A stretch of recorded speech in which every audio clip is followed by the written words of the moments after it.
Hey guys, welcome to the first session of Tuesdays with Tommy. If you're not familiar with what this study is going to go over, it is more of a research project and less of an art tutorial. Sorry for all those who are looking for instructions on the piece I'm working on. I really don't have it. So, research including orangutans and great apes. That's what we're working on in Tuesdays with Tommy. And it's based around something that I found when I did the 2014 AZAD show, which was a National Zoo show that I was asked to volunteer and vend at.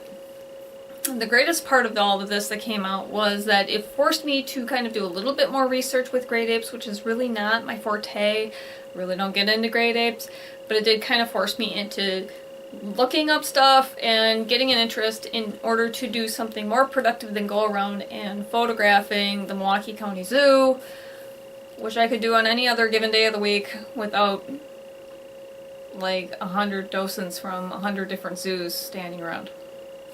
So what I did and I learned is two very important things. That is the spawn of the first study. And the first one is that Tommy, who is our resident Borneo Sumatran orangutan that is a full-time resident of the zoo, what was one of the things that they used for him as enrichment was watching Bob Ross. Yes, Bob Ross. Apparently what would happen is that a gentleman would come in with his iPad, he would put it on the outside of the enclosure and kind of hold it there for a half hour. And then Tommy was allowed to watch it. Now, I don't know what his full engagement in these episodes was, because in this second study, it was kind of mentioned that she was very surprised that Tommy would have like an interest in something that lasted longer than 15-20 minutes, as far as like a half hour, 40 minutes. I don't know if she was a new primate docent, or if maybe I overestimated what Tommy's attention span is, but it seems surprising to her that his attention span would be a half hour to 40 minutes on something.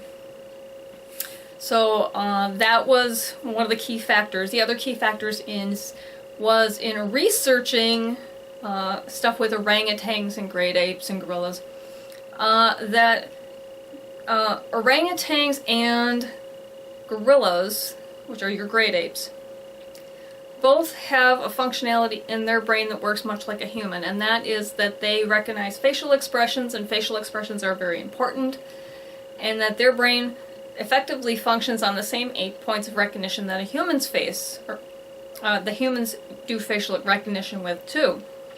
So basically, the way you recognize a stranger on the street and perceive their emotions is the same way that a gorilla does, and it's the same way that an orangutan does. I know, right? It's kind of fascinating. So I decided that I would kind of combine the two, and I thought, well, if they're doing studies cognitively that they know that this happens, I wonder if anybody has kind of combined the fact that Tommy enjoys watching Bob Ross with his facial recognition to find out whether or not he would have a more intense reaction to if his subject that he got to watch was something that he knew. That was the whole question. Would he respond to something getting painted for him that was something he knew? Nothing Bob Ross has ever painted has either A, been and something anybody really, really know. I mean, like, he makes random mountains, random streams. It's all happy little trees in his head, and I get it, the guy's a great icon of the art world, but he never tried to actually replicate an actual mountain range in the Rocky Mountains. Okay, we can all agree on that. It's not hacking his talent, okay? However, if you were trying to replicate something that was actually in somebody's environment, that's when it kind of resonates with them more. That's why, like, when people go on, like, trips to Disney World, they, you know, the stuff that resonates with them as they're there is the stuff that they typically take home. So, I drew up off of one of my few reference pictures, because I don't have a lot of reference pictures from when we had Mahal around. And Mahal was 4 years old when he passed away. He got sick from an infection that he got from a tapeworm. That was after the necropsy was done. So it had been like 2 or 3 years after Mahal passed away that this time frame is in. So we lost Mahal about 2 or 3 years later. We have this AZAZ show, and I decided that this might be a thing. So it tests two things in addition to the reaction he gets. It also tests whether or not his long-term memory would retain that information, and if there's an emotional, reaction to it, or is it just general interest. So I drew a line drawing based on his facial recognition, and I took the line drawing, much like you guys watch me do when I'm doing my tutorials. It was a simple line drawing. And I took it to the zoo, and I brought out a quick palette, and I set up just like I pretty much did here. Now the only difference is that when I first set up, there was a lot of people there, and there was now like a storage box. I don't know if it's a permanent part of the inside of their enclosure, if the orangutans put it there, or where it was. I was trying to not be in like two families' way, and I figured they were going to be kind of moving around their enclosure, which was kind of stupid on my behalf, because I can't control what the monkeys in the monkey house do. And so consequently I had to move. When I set up and I was doing this one, I set up dead in the middle of it because there was nobody there. I got there at a very low point in traffic, and the houses at zoos is much like any place else. There are rushes and there's slow periods. So when I did my original setup, I was in the middle. I was right by a display where they could easily see me. And just like this past time when I did it, they had access to all 3 indoor enclosures and their outdoor enclosure. Temperature and weather is about the same as it was the year I did it. So that's not really a comparable factor. The other comparable factor that does change is that when I did the original research, MJ was alive and MJ was Tommy's cage mate, versus we have Rayma now. I believe that's her name, is Rayma. And she seems to be a little bit more interactive, and he was paying a lot of attention to her versus MJ, who was outside when I did the first set of research. And it seemed like really Tommy could have cared less that MJ was anywhere, really. So when I set up and I did the original set of research, I keep dropping this. This was the portrait that I eventually wound up painting. So this is another big thing that changed, along with Rayma, is the change of character in his environment. This is the subject change. So this is a 14 by 17. It's a watercolor and it's a subject change. So this was Mahal, and Mahal passed away a few years prior, as I said, and was actually somebody that Tommy would have been able to bond with, that he interacted on a very daily basis. This is the subject change, and this is what we did this time. So this is a 9 by 12. It's also dark paper, and it's wolves. Wolves are neither native to Borneo or Sumatra, nor has Tommy really ever seen a wolf. So this isn't pertinent to his environment or anything that he would have grown up, anything that he's bonded to, or anything he's learned to fear in his whole life. This is literally just a random piece of paper with some images on it. I don't know that he cognitively can understand what a wolf is. Okay, so when I originally did this one, I can tell you that, and I didn't have the camera that I'm filming with now, and I didn't have my Canon on me because there was only so much stuff I could carry at once, and I didn't have any place to mount my camera to begin with. So what pictures I do have were either post me working on this or taken by other docents as they went by. So I'm set up with my back to the enclosure with the portrait on in a way that he can overlook my shoulder, and by kind of occasionally turning around or talking to docents and people walking by. I was kind of able to verbally, visually track what was going on, which was he was way over by the door of his enclosure going out. MJ was outside, and he would slowly but surely meander his way up to the front. Now, it took him close to half hour, 40 minutes to get all the way up to the front. And he was hiding underneath the stuff that was in his enclosure in an effort to hide, because Tommy is not an alpha orangutan. Alpha dominance is not something that is encouraged in zoos because it can be very dangerous for both the orangutans and for the keepers.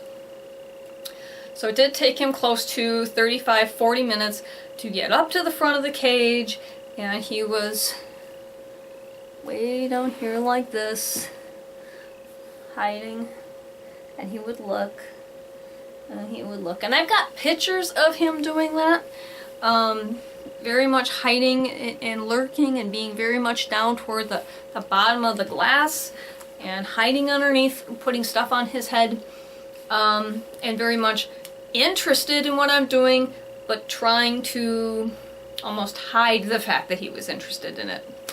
I don't know that that is something that he did behavior-wise when they were still doing the Bob Ross studies, or if he just came up and was like, dude, this is interesting. You know, I don't know that the language was the same, the body language. So I didn't know what to expect when I went to the zoo. But in effect, what had happened was, well, it's results, okay? He very much did little or nothing in comparison to what I was doing. He could have cared less if I was there at all. Like I said, I did set up kind of in a bad spot because I was behind, I think, what is a storage box that's permanently installed, or maybe it's a water bin. I'm not really sure what's in this big green box, but initially I set up thinking that they were going to kind of wander around and get into a spot where they would see me, and I didn't want to be in anybody's way. And after a few minutes, the docent that was there said, why don't you come down toward the middle since nobody else is here, and then they can see you. And they were doing a lot of grooming, and the docents that were there were really, really helpful because there was a few families that came through with kids, and they were really good about saying that I was doing research and please don't bother me and watch out for my equipment, because I had that camera set up and I had an easel set up, and I wasn't able to track the progress I was making on this wolf. I will tell you that after about 10 minutes, because it's so much darker in that primate house than it is in the studio, that after a while I was just like, you know what, I'm not going to be able to do a good job on this because I can't really see the detail of what I was doing. At some point I actually had to have the flashlight on my camera or on my phone out because I couldn't see the lines, the dark lines on the dark paper. I actually had to have my flashlight out.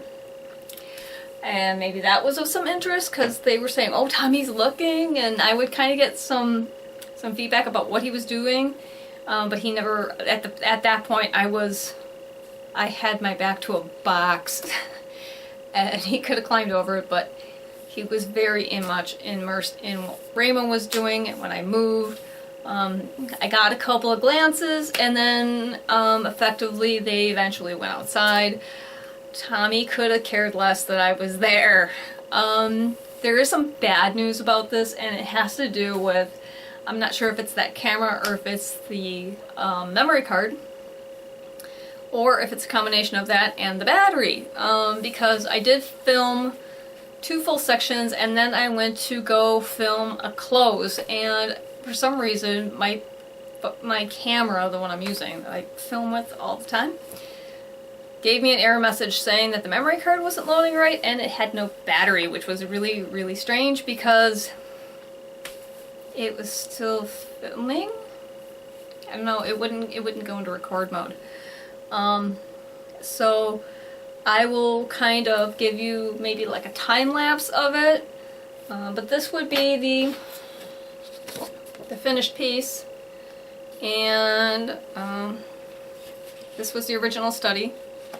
Today was little or no reaction when I did the research on this one. The reason that this is interesting I should go back to that. The original result was that Tommy eventually did come forward. He was watching me, as I said. He was hiding underneath things, and then eventually I kept turning around, and he eventually had just disappeared. And I thought, well, that's the end of this. Well, I've been here for about 35-40 minutes, and I'm betting that his attention span is just gone, and now he's going to go see what MJ's doing. Maybe there's something exciting going on outside. And I packed up. This went off my easel and onto a display, like an informational piece that was mounted on the rail behind me so it could dry, because I don't want to put this back in my portfolio wet, right? I rode a bus with the rest of the docents from the hotel. I don't have any place to store this when it's wet. So I put it down and I was packing up. And I've got my dungaree on and my duster on, and I was like, okay, well, that's it. And I was kind of waiting for it to dry, and I was doing this. Everybody who's done watercolors done this while they wait for something to dry. And I noticed Tommy kind of comes in. Okay, now this is something that I alone saw, and my camera was like out, but not out where I could grab it and film this reaction, because it went by so fast. And I was so just kind of stunned, and I didn't know what to do, and I didn't know if I should record it or if it was just like this anomaly. So Tommy comes back in, and he looks around, and he kind of shuffles up a couple feet, and then it's almost like he panicked, because I actually heard him screech to a stop in front of the glass. And he was doing this in front of the glass, right? So he's looking where I am, and I'm astonished because he made good time across that enclosure, and I heard his little feet stop, like do that skidding thing on the concrete, and I worried that he was going to hurt himself. I was worried that he was going to smash the glass. I was wondering if I should call for a zookeeper. I couldn't find a docent. I was kind of speechless. I didn't even think about grabbing my camera, so no, I don't have this on camera. And he sat there and he desperately looked for like, I don't know, like a minute and a half before it occurred to me that he's not going to smash anything, he's not going to hurt himself, he is not physically hurt, neither am I, but he is desperately looking for something. And I stood there, and it took me a minute to process the whole thing, because I had moved. Yes, the easel had been taken down, the makeshift, surface that I was working on was down. But I hadn't moved, so I was up there like, it's okay, Tommy, I'm still here, but he's not looking at me. He's looking past me, and he's looking around me, but he's not looking at me. And I thought that was a really, really weird reaction, because he knows I'm a physical thing here, because I watch them look for zookeepers when they're going to get fed. So it's not that he doesn't know I'm here, I'm not important to him. But something that was here was important to him. And that's when I realized the only thing that really had changed in the environment outside of his enclosure was that this was gone. This was out of his viewing. And so I picked it up, and I really slowly, because I was worried about what the reaction was, and I thought this could either be a good thing or a bad thing. So I put it up like this, and he started to slowly calm down. And then he kind of put his hand on the glass, and then he looked down, and then I wanted to cry. I really, really did. It was really, really heartbreaking to kind of watch him process the fact that he at some point might have thought that this was a living Mahal, and it wasn't. It's just a painting of Mahal. And I don't know if in that point he processed what painting is, or if he processed that this was not Mahal. And he got a little sad, and it was at that point that I was like, well, that's a reaction. That is definitely a reaction. And so then I watched him sit there for a few minutes, and I took a couple of pictures, because I finally had the common sense to take my camera out. And then he kind of shuffled off, and he went outside, and I felt really, really, really bad, because I feel like I broke his heart. But at the same time, it was a huge reaction. Now, I don't know, as I said in the earlier part of this video, I don't know that they still do Bob Ross videos with Tommy. By the docet's response, not only do I not know if they still do them, I don't know that if they do them, if he still has interest in them, because we did the wolf drawing and he had no interest in it. I don't think I was there for more than 20 minutes, just kind of working on that. So that's kind of heartbreaking. So one of the other things that I do want to point out that's a really big part of this is that the next time we go, I might not be working with Tommy particularly. I did find out about Cassius's little girl Sahara. Now Sahara was the baby gorilla that was born at the zoo whose parents both died. She has been taken out to the Columbus Zoo, which I am nowhere near. That would be a full day trip. But he is with his effective foster grandmother. And she is doing just fine at the Columbus Zoo. I did not know that she had been transferred out to the Columbus Zoo to get a new surrogate mom. But the surrogate mom that she's with is effectively her mom's surrogate mom. So, grand surrogate mom, if that would be correct. However, it is still possible to do like a portrait of Cassius with his troop to find out whether or not maybe I get a reaction from members of his troop that are still surviving members. And the huge difference between the gorilla research and the orangutan research is not only the facial recognition, but it is also in the fact that orangutans are primarily solitary, they come together to mate, and that's pretty much it. Orangutans don't live in troops like gorillas do. Gorillas live in troops, so the bonding that happens with gorillas is much stronger and more permanent than it is with orangutans, and that's a really huge factor in this.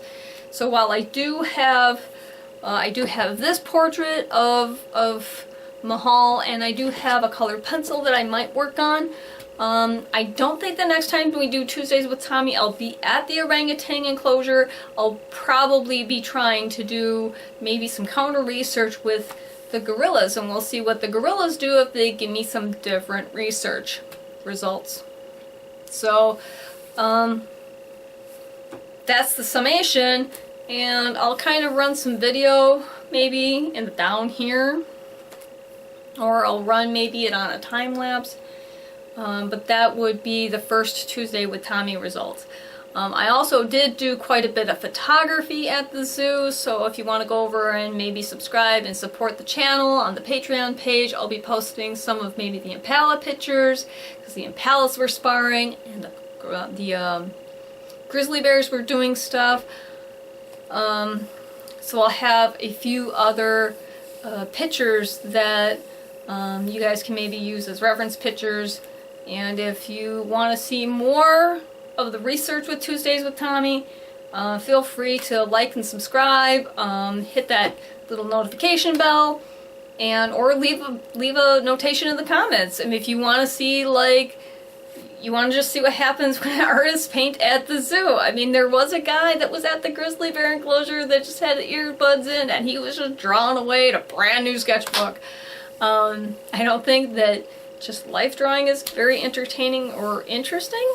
I think kind of research like this is just a little bit more interesting. So let me know what you think. Thanks for watching, guys. Not too worried about it.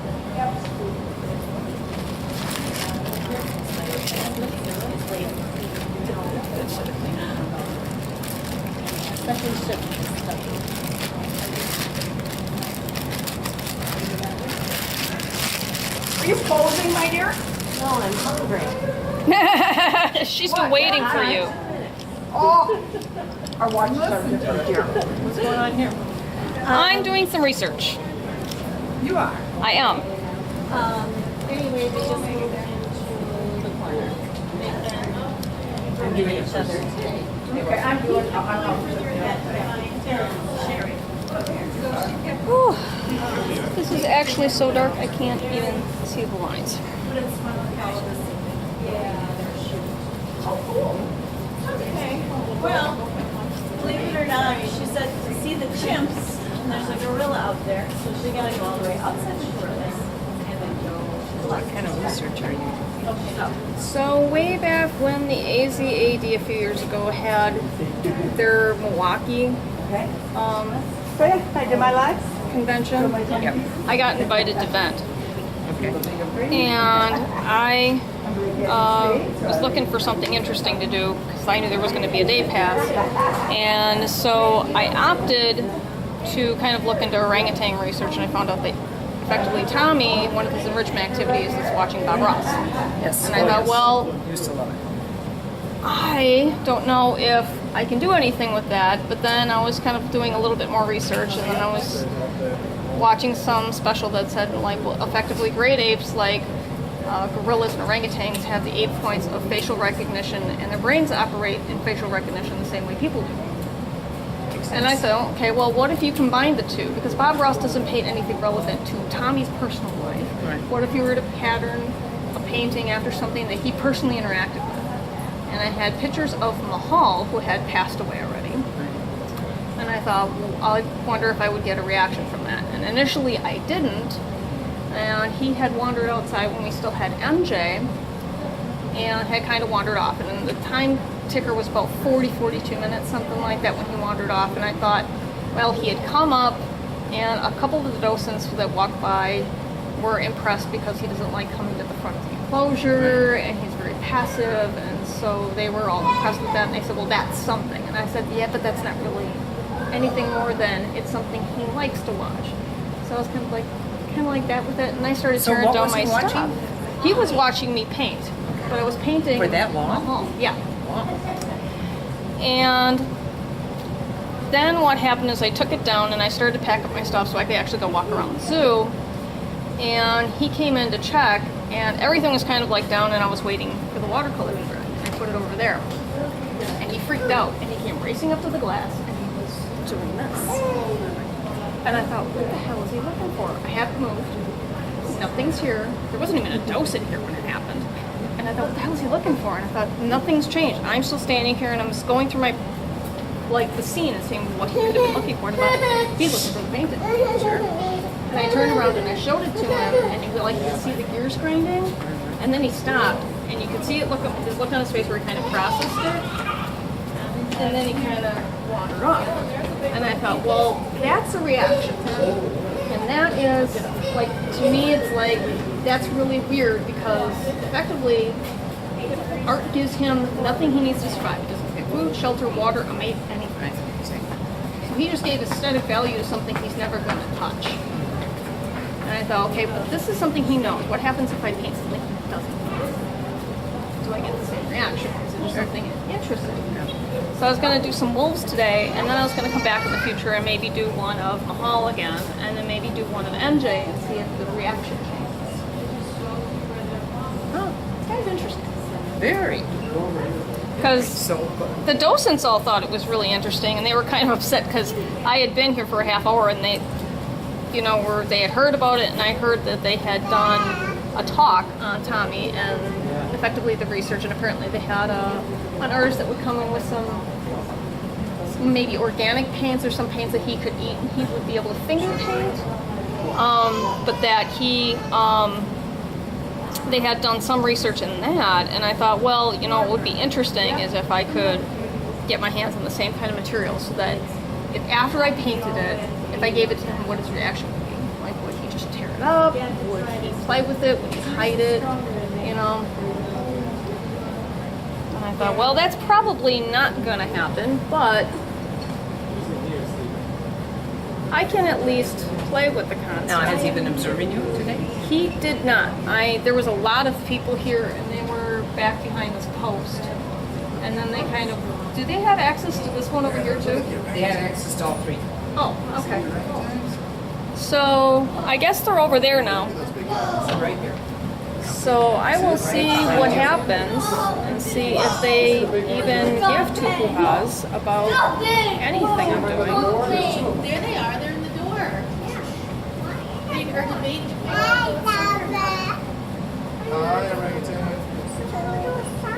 You see him? Oh, you want to use Coming it? in. He's a Coming little in to say bit. hi to Maya and Zara. You see him? orangutans are? What's their name? And if I get a interesting react today, it's just a couple of wolves, no great shapes. But if I get an interesting reaction, I might want to, since we lost Cassius and we lost the other one, I want to see if the group of gorillas that they were with, if they have a similar reaction, because they work on the same kind of facial recognition. And unlike orangutans, which are mostly solitary, gorillas are more group-based. Much more. You know, and they kind of bond. So I was kind of wondering if that would be something that would be an interesting kind of thing. So this is kind of like a research thing we're doing here.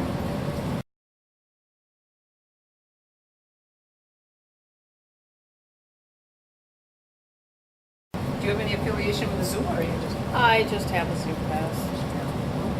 It's good enough. Not just. I thought maybe you were dosing or something, because I don't work weekends. Nope, I do not have a zoo pass. It was an idea, and I thought, well, it'll be something, and maybe it'll be interesting, and maybe it'll turn up something, maybe it won't. Right. It's kind of like throwing clay at a wall. See if it sticks. It's the way a lot of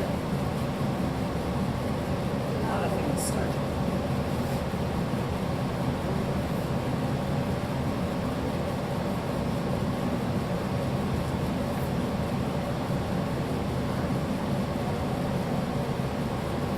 I'll probably sketch this in, and I don't think either one of them can even see that I'm here, so I'll probably move over that way. Yeah. 'Cause this is no good if they don't even know I'm here.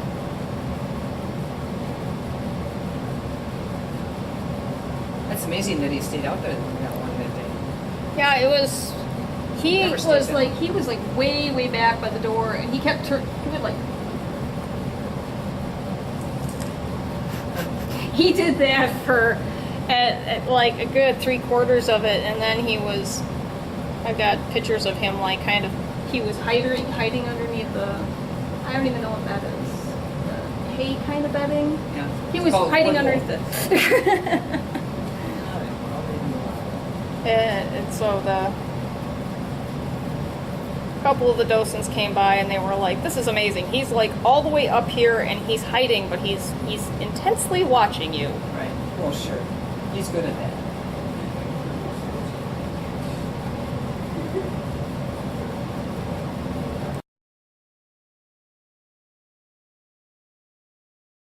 See, last time he was hiding on me. Now I'm hiding on him. I should say.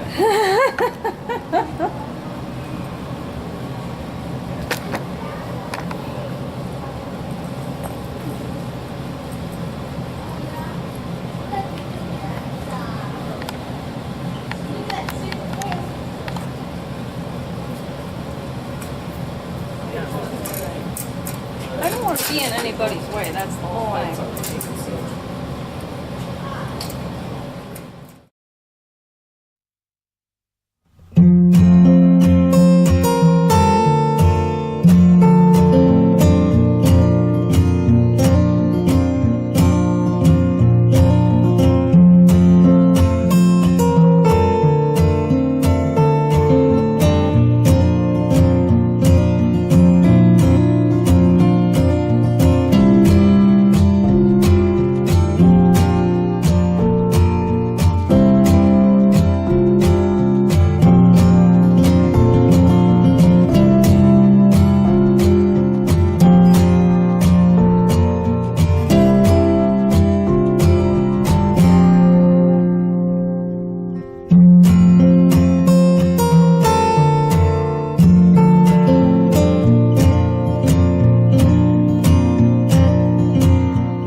Hey, have fun, guys.